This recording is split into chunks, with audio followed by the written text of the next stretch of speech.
Selamat pagi, salam sejahtera. Terima kasih karena bersama dengan saya di Nazilin Unity Channel. Saudara-saudara sekalian, kali ini Taqiyuddin pula dalam bahaya besar.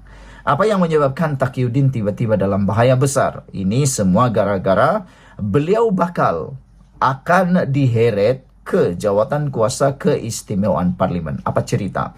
Sebelum kita teruskan ulasan kali ini, jangan lupa tinggalkan komen Anda, tekan butang subscribe bagi mendapatkan isu-isu terkini dari channel ini, dan pastinya untuk membantu menyokong mengembangkan channel kesayangan Anda ini. Hari ini, Kit Siang mengambil keputusan untuk mengheret Taqiyuddin ke jawatan kuasa keistimewaan parlimen. Veteran DAP Lim Kit Siang menggesa pemimpin PAS Taqiyuddin Hasan dirujuk kepada jawatan kuasa keistimewaan parlimen kerana menyifatkan kenyataan berhubung Perdana Menteri bukan Melayu sebagai naratif beracun. Lim juga menggesa Setiausaha Agung PAS itu memohon maaf dan menarik balik kenyataannya. Taqiyuddin harus dirujuk kepada jawatan kuasa keistimewaan untuk melihat sama ada dia telah melanggar sumpahnya sebagai ahli parlimen untuk memelihara, melindungi dan mempertahankan perlembagaan.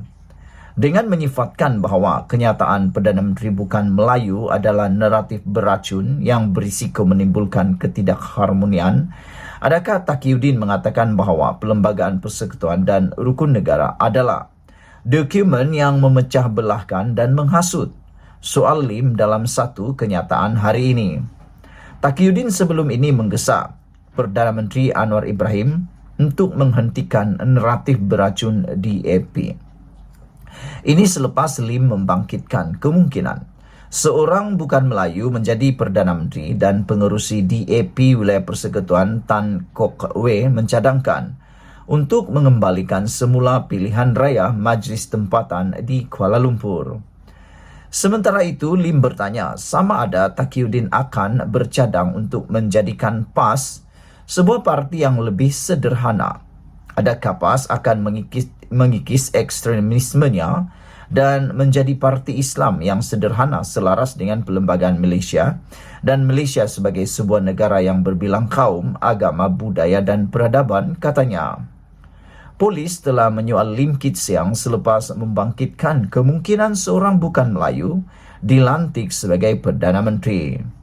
Mengenai cadangan pilihan raya tempatan, Menteri di Jabatan Perdana Menteri Wilayah Persekutuan Dr. Zaliha Mustafa berkata, terdapat lebih banyak perkara asas yang perlu diutamakan terlebih dahulu. Saya sangat setuju dengan apa yang dikatakan oleh Dr. Zaliha Mustafa, Menteri yang baru dinaikkan pangkat sebagai Menteri di Jabatan Perdana Menteri Wilayah Persekutuan ini, iaitu ada terlalu banyak isu lagi yang lebih penting daripada memikirkan tentang pilihan raya tempatan di Kuala Lumpur tersebut.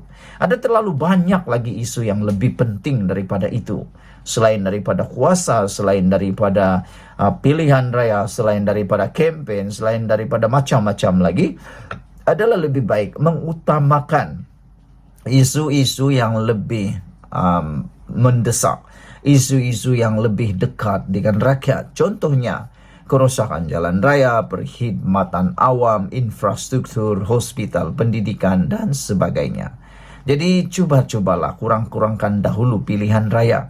Kita dah bosan, dah muak tentang pilihan raya. Balik-balik pilihan raya, balik-balik pilihan raya. Dah sabar dah, tak lama lagi pilihan raya dah. Okeylah, itu dulu untuk kali ini. Jangan lupa tinggalkan komen Anda, tekan butang subscribe. Kita jumpa lagi. Bye-bye. Selamat pagi, salam sejahtera. Terima kasih karena bersama dengan saya di Nazilin Unity Channel. Ini satu lagi pendedahan berkaitan dengan skandal keuangan terbesar Malaysia, yaitu 1MDB. Dengan ini kita ucapkan tahniah ke atas kepimpinan Datuk Seri Anwar Ibrahim atas pembongkaran luar biasa ini. Dipetik daripada utusan Malaysia, kerajaan jejak wang di seluruh dunia berkait skandal 1MDB. Itu kata Johari Abdul Ghani.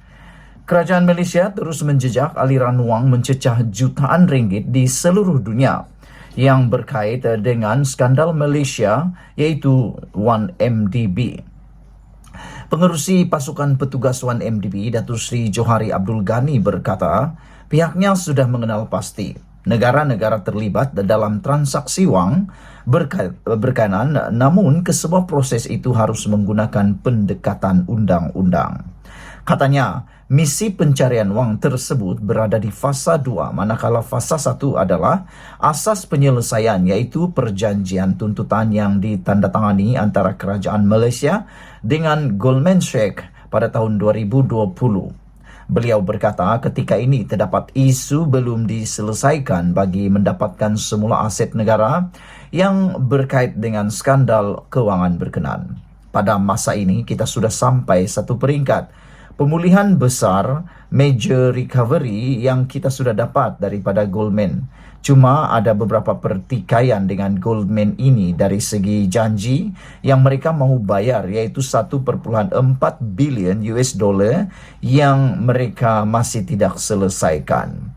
Oleh kerana tidak dibayar, meskipun kita sudah beri 4 kali lanjutan, namun mereka tidak membuat bayaran. Jadi kita terpaksa berdepan dengan arbitrasi. Ini akan menyebabkan kita pergi ke kes perbicaraan dan lihat apa keputusannya. Sementara itu, kita akan mencari duit-duit yang masih ada di seluruh dunia yang kita sudah kenal pasti. Kita memang kena melalui proses mahkamah untuk pulih recovery. Wang kira-kira 70 juta di sana, 80 juta di sana, 120 juta, 130 juta katanya. Beliau berkata demikian di akhir sesi bual bicara naratif khas bertajuk mengoptimum hasil agri komoditi negara yang disiarkan stesen televisyen kerajaan malam tadi. Sesi bual bicara itu dihoskan personality television Syed Munawar Syed Mustar yang bersiaran selama 1 jam. Johari menjawab soalan berasingan daripada Syed Munawar bertanya mengenai perkembangan terkini isu 1MDB dan perjanjian tuntutan antara kerajaan Malaysia dengan Goldman Sachs. Baru-baru ini, kumpulan Goldman Sachs menyaman kerajaan Malaysia di Mahkamah United Kingdom berhubung perjanjian yang penyelesaian mengenai peranan bank dalam skandal rasuah 1MDB yang membabitkan berbilion dolar. Pada 13 Disember lalu, Johari mengesahkan masih meneruskan tugasnya sebagai pengerusi pasukan petugas 1MDB biarpun sudah dilantik sebagai Menteri Peladangan dan Komoditi 12 Disember lalu. Johari berkata beliau masih perlu menerajui pasukan petugas SAS itu kerana ada isu belum diselesaikan terutama bagi mendapatkan semula aset negara yang terkait dengan skandal keuangan itu. Sementara itu, ditanya jumlah keseluruhan wang tersebut secara kasar, Johari bagaimanapun tidak memberitahu anggarannya. Secara kasarnya, ia bergantung.